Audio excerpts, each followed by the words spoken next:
Ovo su imena sinova Izraeljevih koji dođoše u Misir. Dođoše s Jakovom svaki sa svojom porodicom.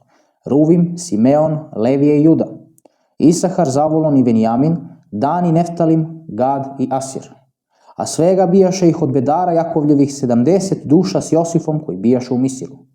A Josif je umro i sva braća njegova i sav onaj naraštaj. I sinovi Izraeljevi narodiše se i umnožiše se i napredovaše i osiliše veoma da ih zemlja napuni.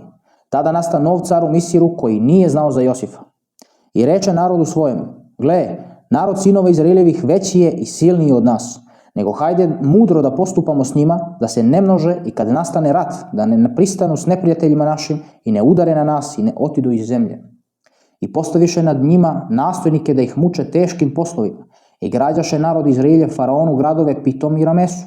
Ali što ga više mučahu, to se više množoše i napredovaše, da se grožahu od sinova Izraeljevih.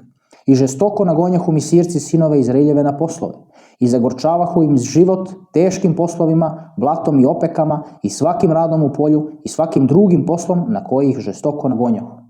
I još zapovedi car misirski babicama jevrejskim, od kojih jednoj beše ime Sefora, a drugoj Fuva. I reče: kad babičite jevrejke i u poređaju vidite da je muško, ubijte ga, a kad bude žensko nek ostane živo. Ali se babice bojahu Boga i ne činjahu kako im reče car misirski, nego ostavljahu decu u životu. A car misirski dozva babice i reče: zašto to činite, te ostavljate u životu mušku decu? A babice rekoše faraonu: jevrejke nisu kao žene misirke, jače su i dok im dođe babica, one već rode. I Bog učini dobro babicama i narod se umnoži i osili veoma. I što se babice bojahu Boga, načini im kuće.